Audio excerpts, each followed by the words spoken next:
at a very early stage in a startup, a lot of founders they tend to micromanage.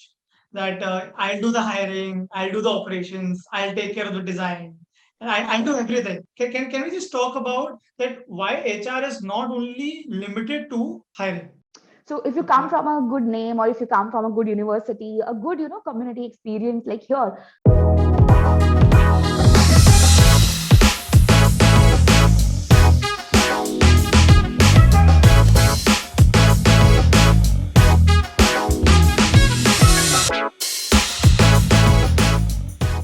This entire initiative is about bringing in mentors and all the mentors and the entrepreneurs from the startup world and help you understand the very I would say crucial yet ignored topics to understand and learn in a very depth and in a very easy manner. And so herein the mentors and the entrepreneurs, the series that we are starting, they will be introducing themselves, they'll be talking about their work, they'll be sharing their insights and whatnot. So all of you, I really welcome you all, and let's begin with our first guest. She's Kishita Thakar. Kishita has been a computer science engineer and a lifetime entrepreneur. So she her entrepreneurship lies in her blood.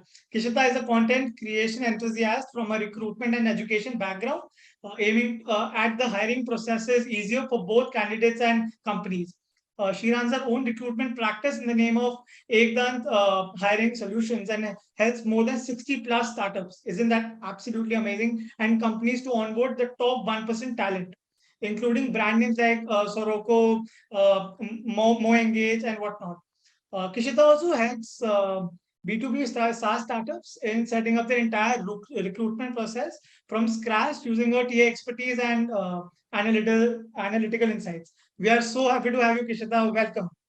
thank you. Thank you so much, Jatin. Thank you for such a nice introduction. I'm very happy to be here. And I'm very excited to share, like everything that I've learned and I have been doing on the job for the people. And, I love startups. So I am sure this is going to be, fun. Like this conversation is going to be fun. Absolutely, we are going to have a lot of fun. And before we begin, I would like to say that if anyone have any questions or something to ask Kishita or to ask the team of Reverr, you can just put it in the comment box, and our team will get back. Yeah. So on that note, let's begin with a bang. So talking about let's start talking about HR. And if you could brief us something about human resources, recruitment, and culture in startups, and what is the state scenario right now? How can it be improved? And can you just give a take on that? And what is the Sure. need especially? Sure. So I would start with start from the start. So when you say HR, like human resources is a term that's used, for two things. One is for the human capital itself, and the second is for the department that is responsible for the human capital. So we call Right. HR as a department also, but actually human resources is the entire company, entire startup. So when it comes to a startups having a HR, so you'll be very surprised to know the ratio is actually very low. Like for initial 100 employees, you would be needing only 3 people in your HR team. So it's Yeah. not like a very big investment in terms of hiring employees, but yes, you need to have an HR function to make certain things easier for you. So I would start from the first fact, that's the legal fact, that when you have an Okay. HR in place, your labor laws, labor practices, your countries, I mean, some people are catering to the US market, have talent available there, some are Europe based. So every country has different labor laws. So when you start your HR department, you will first induct a person who understands all of it for you. So Okay. as an yes, so the human resource that's going to help you in establishing teams or establishing practices which will be legally conducive also. Like that's the first step when Okay. looking at why you need Okay. HR in the first place itself. So yeah, I mean that's the base of it. You were asking something. Got it. Yeah. So so one supplement question from this is that so you mentioned something called as labor laws. Hanji, yes, yes, Can, I can you do. just brief us more about that? What do labor laws mean, and how, So what's the scenario in India, especially? yes. So I can't tell you the whole scenario because that in itself is a very, very big, very, very big topic.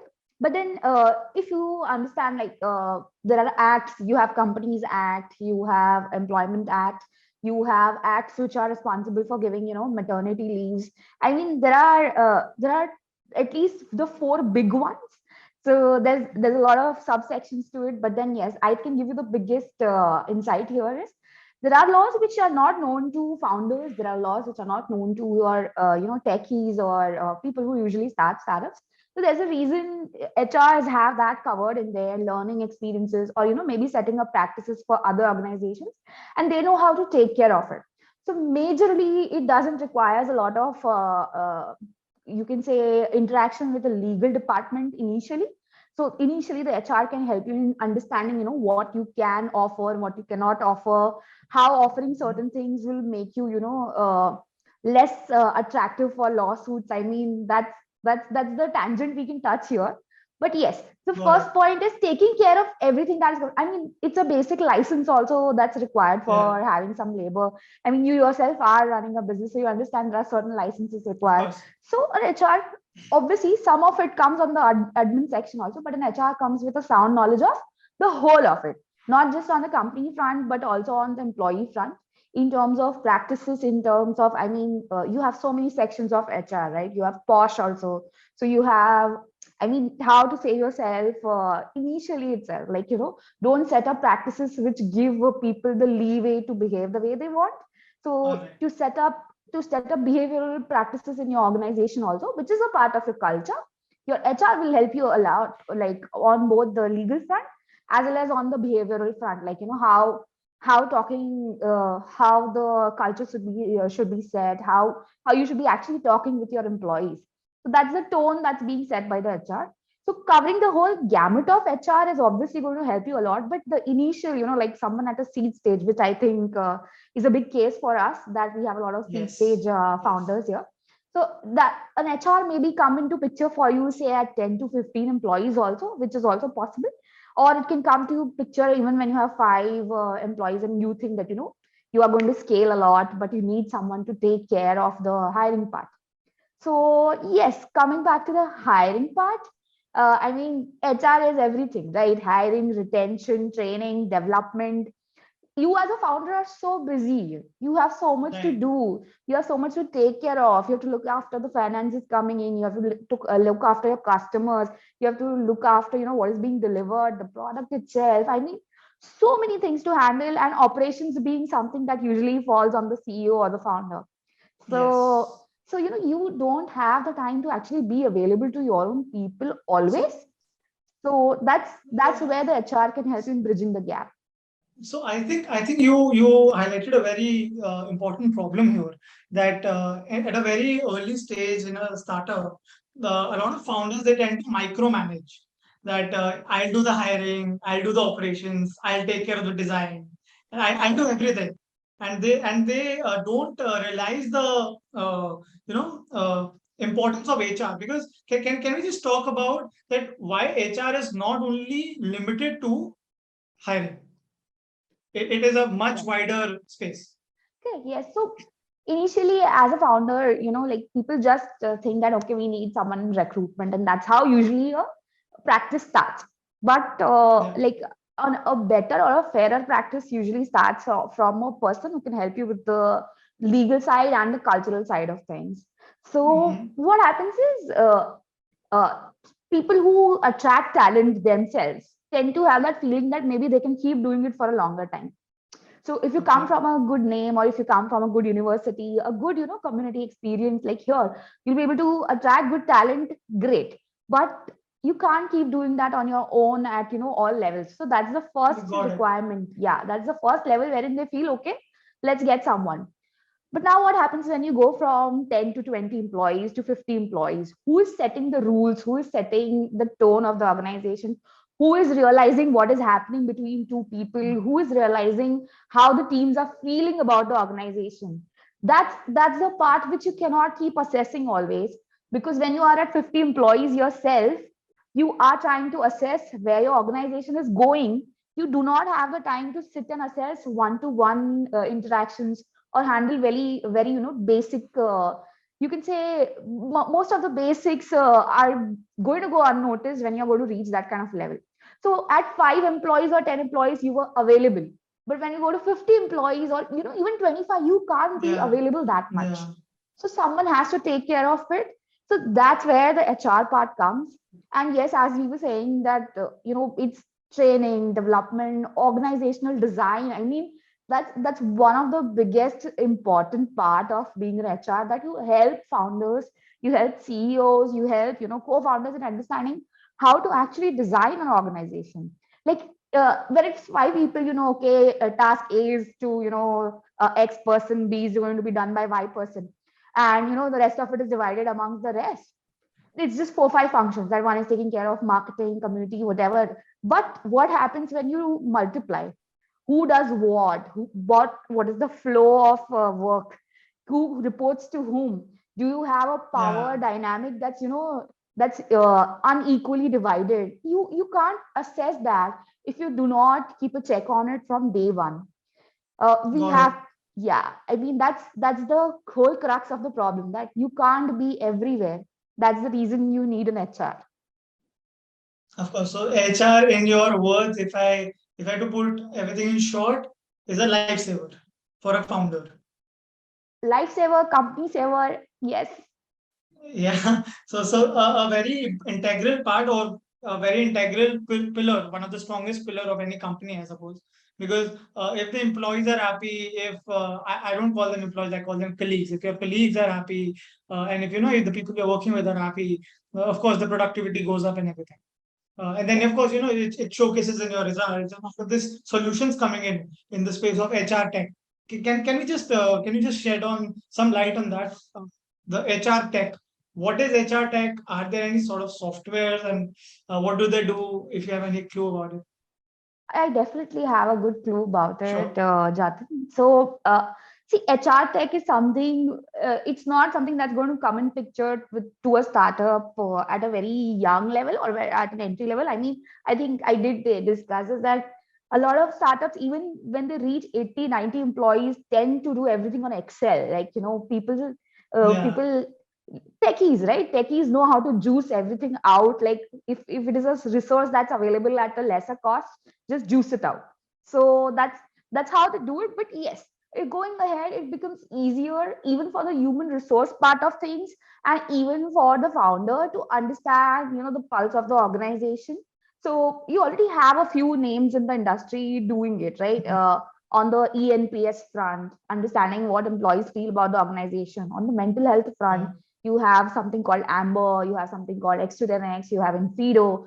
These are Springworks. I mean, all of them are working on that aspect. So that's a that's a fourth layer software, I call it.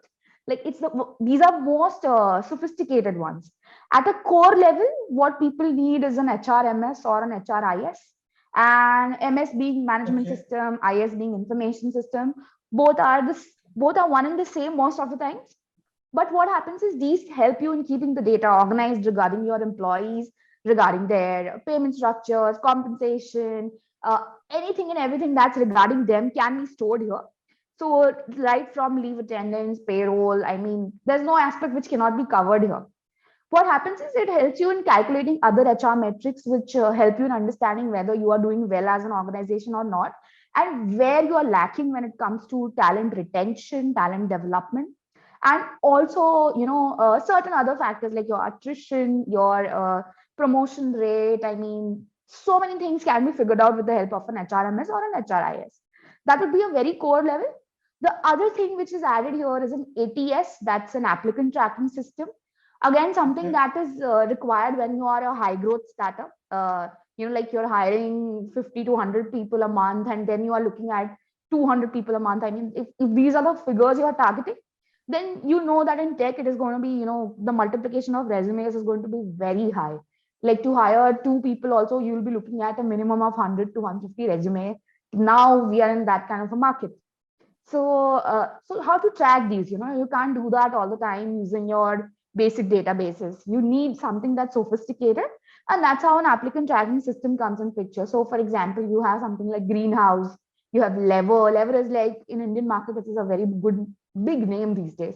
You have Zoho. I mean, the list is endless. So these two are the core, and the cultural part, which I said Got it. regarding Amber. Those are the very, very sophisticated ones. Again, going ahead, you can specialize further. You can have, separate components being taken care of by separate softwares, but it totally depends on your needs. I mean, we even have softwares which track what you work in what amount of time. I mean, that's also Okay. trackable. So it's your choice as a founder whether you want to, get into so many details, or when to get into so many details, because maybe at a 100 and lesser employee level, things are not going to be very much out of your hand or something like that. So what I think is that in this scenario, rather than thinking of what software is to be used, the better question is when is it appropriate to use the software, Correct. Yes. right? And if because it's a startup and you need to have a control on your costs because you're growing, you're expanding, you're putting more. Of course, HR is important, but you cannot neglect the marketing and sales and all the business development department. Correct. All right. Yes. So I think that's enough about HR. Now coming to a very integral problem that not many startup face is that what are the some recruitment strategies to attract talent, and if we attract a good talent, how to retain them. I mean, I think recently Ashneer Grover in one of his Shark Tank episodes said that वो BMW bike देता था हर अपने techie को, right? Yes, I remember So that. are we in that times that we have to pay every techie a BMW bike? But yeah, Uh, startups of course cannot afford that. So what are your comments on that? so I would not comment on what Ashwin Grover is saying, because somewhere I like his Yeah. guts, but yeah, I know that's a little bizarre. So, keeping that aside, no, you don't need to bribe people to work with you, because this is literally bribing. Okay. You can't base everything on incentives, because that structure doesn't works every time. Because if you decide to give an incentive that's worth say 1 lakh today for joining, someone will offer something that's worth 2 to 3 lakhs with a bonus or with a hike in the salary, and they will take your talent away. Right. So if it is based just on that, it's never going to work. What I would like to add here is your brand value, your core value. If that is something that is, conveyed very well, that what is your vision, what you are going to do to achieve it. If these two things, I mean, people take it very lightly. People take it very, very Okay. lightly when it comes to vision. Like, it's just a single line which they write like a objective or something. It's not like that. It has to be a vision that, okay, see myself, or as an organization, I see that we'll be solving these two problems, or making things easier for startups, or if you're a B2B person, then making things easier for B2B SaaS or something like that. So you have to have that core value, or that mission in place. And the mission, or you can call it a vision also, but how will you Got it. achieve it? Those steps are going to define how people are attracted to your brand. So employer branding is the topic that's going to be very important. It has been important. People are doing it very well and seeing good results, and those who are not doing it will be doing it, because that's the I think only way I to think have good talent. one of the best examples in terms of employer branding is Google, I guess. Yeah. I Everybody mean, wants to work at Google. yeah, Everybody.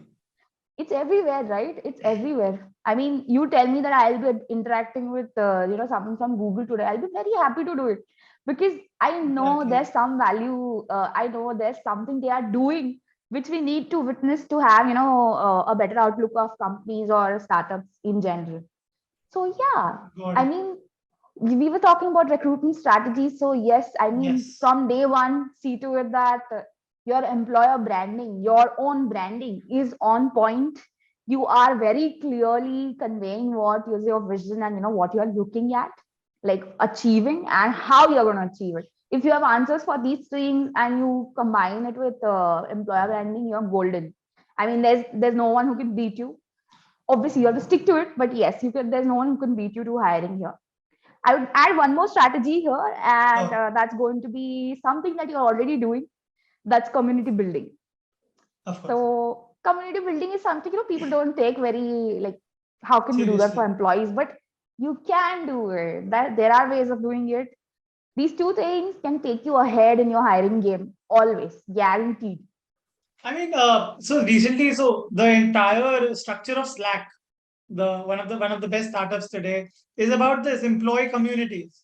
Internal organization employee communities. The entire structure is based on this, and I guess this is something that makes it that gives a sort some sort of a personal touch to the employee who's working.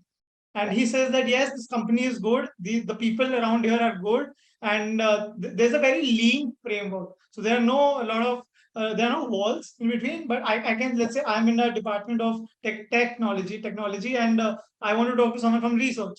I can just join a Slack group and just talk to them. It's as Yes. simple as that. Correct. Yes. I Yeah. mean, Slack communities for people who are already your employees, thumbs up. Like that's the best way to get referrals, right?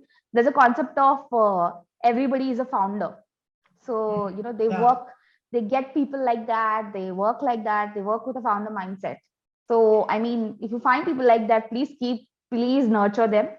of And course. yes, community building will see to it that such people also understand their worth. They can bring in more talent to you which is like them, maybe better than them.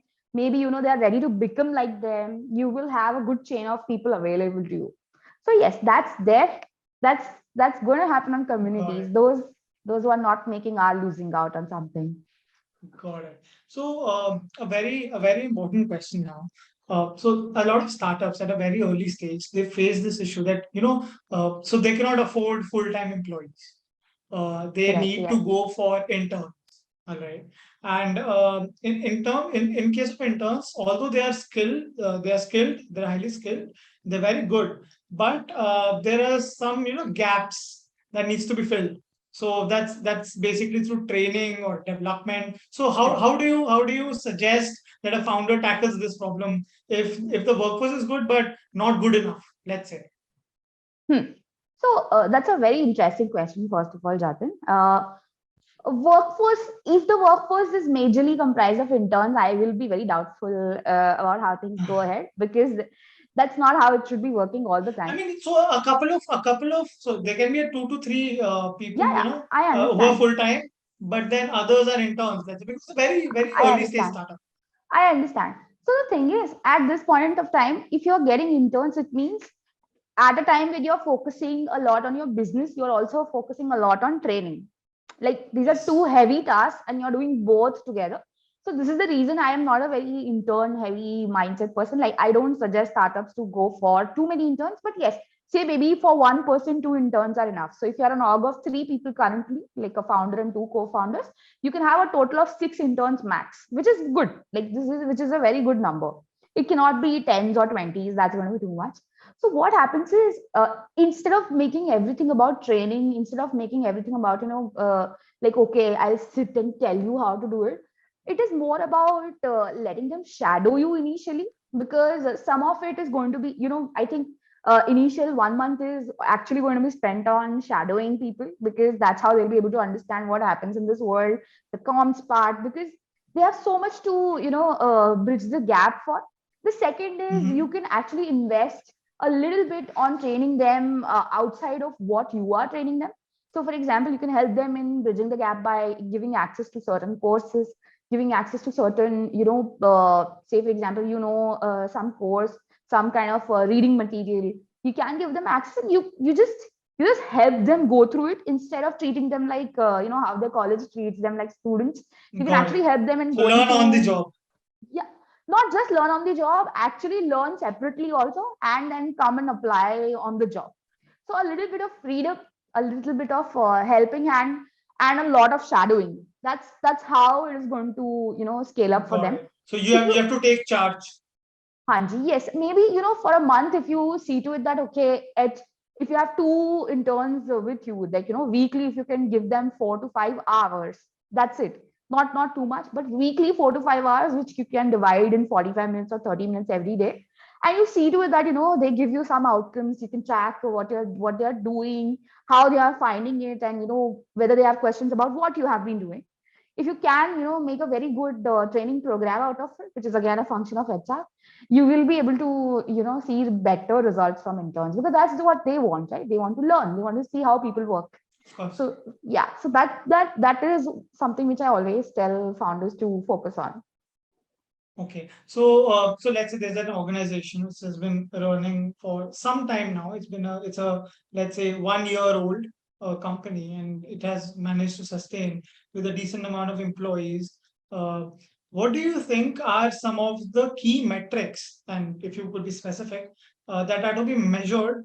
And in a very, these are very important for an employer to measure in terms of, that what is the performance, how it is going, is it efficient enough, if the employee is doing justice to the salary or not, or what do you think are those key metrics, Okay, so if you could performance name a few? metrics, yeah, performance metrics would involve a lot of risk analysis, because how much you have spent on the training, how much the cost to the company, cost to the founder, cost to the investor, whatever you are evaluating there, that is going to be very, very specific to the work you are doing. So that's something Okay. that can happen. But what you can rather see is whether if you had bigger targets and they were achieved or not, or if you're an organization that's at a very early level, you know that your employees, like at 1 year, you're still early, right? It's not too much of exposure. You might have grown a lot, but it's still not that much exposure that you should start hiring and firing. So maybe at a 1 year level, it would make more sense to see, whether there are technical gaps or whether there are development gaps. So a technical gap would be something where you can give some training and see to it that they can achieve the results better. And a development gap would be a point wherein, there's some mindset change that's needed. So that's Hmm. something that they can do on their own. So things regarding these concepts can always be discussed, like, as it is, founders are supposed to be very clear about everything. So it cannot go down to, the value that like the whether the salary is justified or not. That would be a very different way of assessment that Okay. doesn't work very well. But a way of justification would rather be that whether your brand exposure, in whichever way was expected from them, in technical terms, in marketing terms, in hiring front, like whichever department they are handling, whether that exposure is being brought by them or not, whether their interaction with the team has been, constructive enough or not, whether they have been able to tell you exactly what they have been able to achieve or not, because Right. sometimes the Right. translation also, is a problem. So once all of this is assessed very well, and you still think that the person is not able to deliver, that the first thing is, as I said, you have to bridge the gap. You have to try and help them out. That where they are lacking in understanding, that is going to be the first part. If that program doesn't works out, I would suggest this should take 3 to 6 months. If it doesn't works out, then it becomes a point when you discuss, okay, maybe we can try other type of a role for you, or other Okay. responsibility for you. I'm a little maybe strongly against firing someone right away, because Hmm. that's a total waste of the talent hiring part you did initially. That's also going to cost you, because Right. finding people is difficult in this market. So you rather either upskill them, or reassign them to a different job or a different performance perspective. So yes, I mean, metrics would be reliant only in terms of, when it comes to the money part, and that has a lot of OKRs and KPIs and everything involved. Got it. So Got it. that's totally secondary. While if you're at a 1 year level, I would suggest this would be a better path. All right, got it. All right. So we are done with metrics. We are done with recruitment. We are done with human resources. Now let's talk about culture. Uh, what defines uh, a culture in any type of organization? So we've all heard that Google has an amazing working culture. Microsoft is really good when it comes to working culture. What do you mean by that? And how does a startup founder develop that and give it to its colleagues? So again, a very, very, very interesting, very, very sensitive topic, but something that's always usually ignored, especially in Indian market, because we are all like just going ahead. Yes, yes. Especially at a seed stage level, what happens is seed, or maybe even when you have reached say Series A also, uh, the problem that exists is People are more focused on, like, okay, let's create an impact, let's launch the next product, let's bring in this update, we were supposed to roll out another feature. This is what people are focused on. What happens is, by the time, even if you've reached to series A, it means you're somewhere around 75 to 100 employees, and Yeah. your entire focus has been on creating impact. It has never been on the fact that, okay, what's happening internally, who is actually sharing the bigger part of the responsibility, who is talking what about us in the market. All of that is not happening on the cultural front, because you're like, okay, we can throw in more money and we can get more talent, but what the talent is saying outside is finally going to either reflect on your glass door, or it is going to reflect on your ambition box profile. Yes, it's Got it. not it's not going to come ahead. It is not going to come ahead to you unless until you reach a stage where it becomes a problem. Because today, posting on social media is something that's very common. People call out. Yes. You cannot just expect that, okay, everything will be taken care of. People call out. So to deal with that from day one, as a founder, it starts from the founder, that you are supposed to set your culture. You cannot let four other people come in and set the culture for you. Because if you have micro cultures happening in different verticals and different teams, or under different GMs, then there's a good chance that you will have a very different culture experience for every different team, and that's not Got it. something that you want. So you, as a founder, when we talk about the mission, vision, core values, when you sit Mm-hmm. and make these things, you have to understand to convey this also very nicely to people, and you have to set some ground rules, again with the help of HR policies, policies which maybe initially you could also construct, on a very simple scale. But yes, how you treat people, how where are the boundaries drawn, how you interact with them. There are certain flexible work timings. I mean, all of that is additional, but the bigger part of the culture is how people interact with each other, how the work outcomes are judged, and how the seniority deals the people who are just climbing in the organization. If if things are not given importance at these levels, there's a good chance that someone is going to take some advantage, or someone is going to behave like, this is my area, I'll do whatever the hell I want, and Got I'll it. get things done my way. So you, as a founder, don't need to keep a check on things, but when you induct people, effective onboarding, when you induct people, when you onboard people, you have to see to it that they understand what they're going to do here and how they are going to do it. They might come from a different cultural experience. So, fast-paced environment is not technically culture. That's just work-related stuff. Got it. But even in a fast-paced environment, there are people interacting with each other. There are people interacting with your clients. So how you do that? Simple. It's like a small, manual of things, like how you do that. Not code of conduct, but something like a manifesto, something like a very small, a way of telling that this is what we envision, this is what we have been doing. You can even mention the cultural compensation and benefits part in it if you wish to. So everybody has an idea that, okay, fine, when I join, I'm going to get all of this. This is the equity structure. These are the kind of payouts. These are the kind of holidays. Everything's clear from day one. Nobody is going to keep asking you repeatedly that whom should I talk to and how should I talk, or whether you will not be receiving at the receiving end of complaints that, okay, some manager didn't behave nicely with me, because that Got it. is the power dynamic part has to be handled. So culture is, yes, interaction, how the values are perceived, how things are achieved, but it is majorly created because of the power dynamic distribution, and how people like believe in the first step where the culture was set, and it is taken ahead the same way. It Okay. has to be, otherwise, Mm-hmm. you'll be in a soup. Of course. Of course, that was extremely insightful, and I think we are headed towards the end. But before that, I have one last question for you, and that is a bit futuristic. So, right. So, what do you think are the trends that are shaping the future of HR in its entirety? Yes. So, I'm actually doing something that's actually futuristic in the field of HR. That's Please, can you that's a please can you please consulting. tell us about it as Yeah, well? that's a consulting HR. People tend to be very very very like, okay, I want to get an HR, but then like, okay, that's going to be a cost or something like that. So Mm-hmm. futuristic models of work are going to be contract based more, and of FTs a little lesser. So maybe contractual hiring of human resources is going to help you more. The second is, as an HR, the critical part is going to be employer branding, which I think I discussed as one of the points. Yes, So when yes. you get a human resources person onboarded, even if they are not trained in it, see to it that you give them some training that's going to help you in building a better employer brand.